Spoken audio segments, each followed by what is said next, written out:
Hello, my name is Richard Buck, and I'll be reading Casey at the Bat by Ernest Lawrence Thayer. The outlook wasn't brilliant for the Mudville Nine that day. The score stood 4-2 with but one inning more to play. And then when Cooney died at first and Barrows did the same, a pall-like silence fell upon the patrons of the game.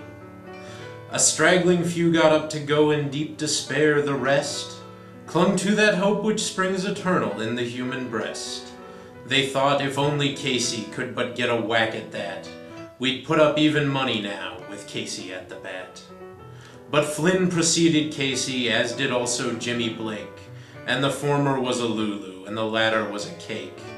So upon that stricken multitude grim melancholy sat, for there seemed but little chance of Casey getting to the bat. But Flynn let drive a single, to the wonderment of all, and Blake, the much despised, tore the cover off the ball. And when the dust had lifted, and men saw what had occurred, there was Jimmy safe at second, and Flynn a hugging third.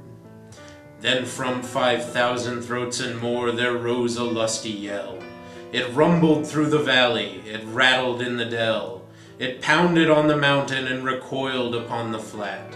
For Casey, mighty Casey, was advancing to the bat. There was ease in Casey's manner as he stepped into his place. There was pride in Casey's bearing, and a smile lit Casey's face. And when, responding to the cheers, he lightly doffed his hat, no stranger in the crowd could doubt 'twas Casey at the bat. 10,000 eyes were on him as he rubbed his hands with dirt. 5,000 tongues applauded when he wiped them on his shirt. Then while the writhing pitcher ground the ball into his hip, defiance flashed in Casey's eye, a sneer curled Casey's lip. And now the leather-covered sphere came hurtling through the air, and Casey stood a-watching it in haughty grandeur there. Close by the sturdy batsman, the ball unheeded sped. "That ain't my style," said Casey. "Strike one," the umpire said. From the benches black with people there went up a muffled roar, like the beating of the storm waves on a stern and distant shore. "Kill him! Kill the umpire!" shouted someone on the stand, and it's likely they'd have killed him had not Casey raised his hand.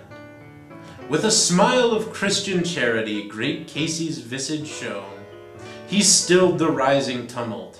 He bade the game go on. He signaled to the pitcher, and once more the dun sphere flew. But Casey still ignored it, and the umpire said, "Strike two!" "Fraud!" cried the maddened thousands, and the echo answered, "Fraud!" But one scornful look from Casey, and the audience was awed. They saw his face grow stern and cold, they saw his muscles strain, and they knew that Casey wouldn't let that ball go by again. The sneer has fled from Casey's lip, the teeth are clenched in hate. He pounds with cruel violence his bat upon the plate. And now the pitcher holds the ball, and now he lets it go. And now the air is shattered by the force of Casey's blow. Oh, somewhere in this favored land, the sun is shining bright. The band is playing somewhere, and somewhere hearts are light. And somewhere men are laughing, and little children shout. But there is no joy in Mudville. Mighty Casey has struck out.